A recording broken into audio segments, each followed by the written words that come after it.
گا کہ وقت کا خیال کرتے ہوئے کچھ قاری صاحب کے ساتھ جو بیتی ہوئی لمحات پر مذاکرہ کرتے ہوئے آگے چلیں انشاءاللہ۔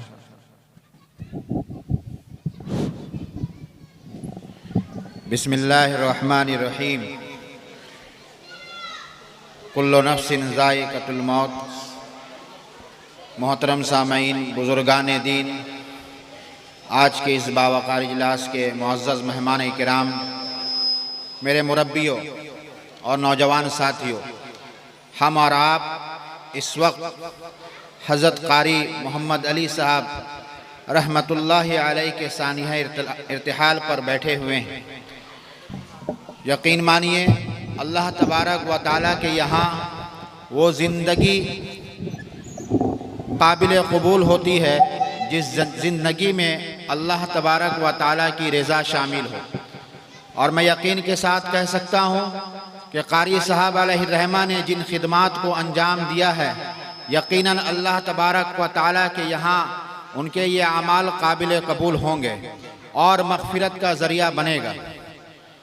حدیث پاک میں ہے، اللہ کے رسول علیہ السلام نے فرمایا کہ جب انسان دنیا میں رہتا ہے اور دنیا میں رہ کر وہ قرآن پاک کی تلاوت کرتا ہے، نماز پڑھتا ہے، روزہ رکھتا ہے، صدقہ و خیرات کرتا ہے، اور وہ انسان جب اس دنیا سے رخصت ہو جاتا ہے، مر جاتا ہے اور قبر کی تاریکی کا مقابلہ کرتا ہے، قبر کے عذاب کا مقابلہ کرتا ہے، جو انسان دنیا کی زندگی میں قرآن پاک کی تلاوت کرتا ہوگا، نماز پڑھتا ہوگا، روزہ رکھتا ہوگا، صدقہ و خیرات کرتا ہوگا، تو اللہ کے رسول علیہ السلام نے فرمایا کہ یہ تمام اعمال اس کے قبر میں قرآن میت کے سر کے پاس ہوتا ہے، اللہ کی کتاب سر کے پاس ہوتی ہے، نماز دائیں طرف ہوتی ہے، روزہ بائیں طرف ہوتا ہے، اور جو صدقہ و خیرات دنیاوی زندگی میں اس نے کیا وہ پیر کی طرف ہوتا ہے۔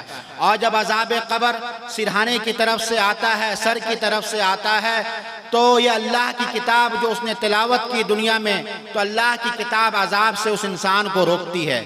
عذاب جب دائیں طرف سے آتا ہے تو نماز روکتی ہے، عذاب جب بائیں طرف سے آتا ہے تو روزہ روکتا ہے، عذاب جب پیر کی طرف سے آتا ہے تو جو صدقہ و خیرات اس نے دنیا میں کیا، تو صدقہ و خیرات عذاب قبر سے اس انسان کو بچاتی ہے۔ میرے بھائیوں، اللہ تبارک و تعالیٰ قاری صاحب کو جنت الفردوس میں اعلیٰ مقام عطا فرمائے۔ انہوں نے جتنی خدمات انجام دی ہے اور جتنے صدقہ و خیرات کے کام کو انجام دیا ہے، یقین مانیے اللہ تبارک و تعالیٰ نے ان کی مغفرت فرما دی ہوگی۔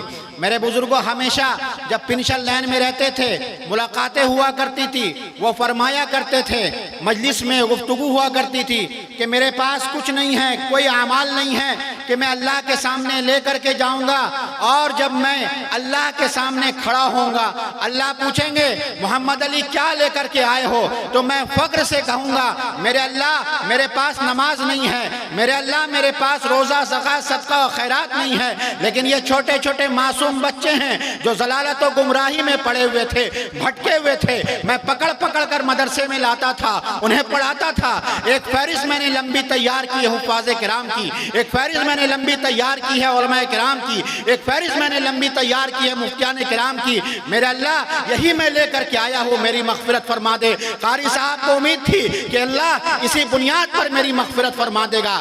آج اتنے سارے لوگ، اتنے حفاظ کرام ان کے ہمارے سامنے موجود ہیں، یہ ان کی تربیت یافتہ ہیں، ان کے شاگرد ہیں۔ میں امید کرتا ہوں کہ جب مغفرت کے ہاتھ یہ کسی دوسرے مرحومین کے لیے اٹھایا کریں گے تو قاری صاحب کو بھی اپنی دعاؤں میں یاد رکھیں گے۔ میرے بزرگوں، اللہ تبارک و تعالیٰ سے دعا کیجئے، جب بھی آپ دعا کریں تو دعا کریں اللہ تبارک و تعالیٰ قاری صاحب کی بھی مغفرت فرمائے۔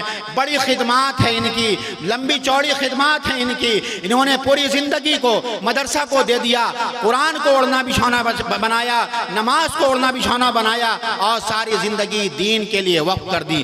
کہاں کا انسان؟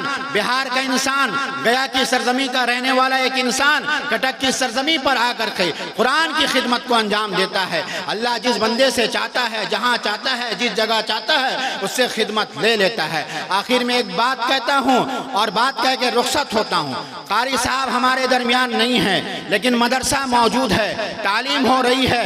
مدرسہ کی ذمہ داری دوسرے کو دی جائے گی۔ یہ مدرسہ وہ مدرسہ ہے کہ جس کی حفاظت کی ذمہ داری ہم سبوں کی ہے۔ یہ مدرسہ وہ مدرسہ ہے کہ جس کا رشتہ آقا نامدار تاجدار بھتا احمد مصطفیٰ محمد مصطفیٰ صلی اللہ علیہ وسلم سے جا کر جڑتا ہے۔ یہ مدرسہ وہ مدرسہ ہے کہ جس کی نسبت اصحاب صفہ سے ہے۔ یہ مدرسہ وہ مدرسہ ہے کہ جس کی نسبت صحابہ کرام سے ہے۔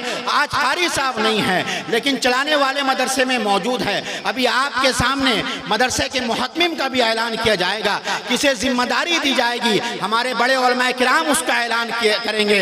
میں درخواست کرتا ہوں آپ سے، آپ جس طرح قاری صاحب سے محبت ان کی زندگی میں کیا کرتے تھے، ان کے جانے کے بعد ان کے مدرسے سے محبت کیجئے، ان کے بچوں سے محبت کیجئے، وہاں کے اساتذہ کرام سے محبت کیجئے۔ میں انشاءاللہ آپ سے امید کرتا ہوں کہ جس طرح آپ کل تک قاری صاحب کے حیات میں مدرسہ کے معاونین اور مخلصین میں شمار ہوا کرتے تھے، آج بھی آپ حضرات مدرسے کی محبت میں اپنی جان و مال کی قربانی دینے کے لیے تیار ہیں۔ اور اس کے بعد الحمدللہ مدرسے کے محتمم کا بھی اعلان کیا جائے گا۔ ساتھ ہی ساتھ اس مدرسے کے جو سرپرست ہوں گے، ہمیں امید ہے کہ جو اس مدرسے کے جس عظیم شخصیت کا سرپرستی کا اعلان کیا جائے گا، نام کا اعلان کیا جائے گا، آپ اس سے بھی انکار نہ کرنا، اس لیے کہ وہ ایک ایسے انسان ہیں کہ جن سے جنات بھی بھاگا کرتے، ہم انسانوں کی بس کی بات نہیں انکار کرنا۔ انشاءاللہ ابھی اعلان کیا جائے گا، آپ حضرات خاموشی کے فضا کو برقرار رکھیں اور دعا کریں کہ اللہ تبارک و تعالی اس مجلس کو قبول فرمائے، قاری صاحب کو کرور جنت نصیب فرمائے، یہاں پہ اس بستی کے جو لوگ گزر چکے ہیں تمام مرحومین کی مغفرت فرمائے۔ وما علینا الا البلاغ۔ بہت بہت شکریہ۔ اللہ تعالیٰ جو بات کہی ہے اس پر عمل کرنے کی توفیق عطا فرمائے۔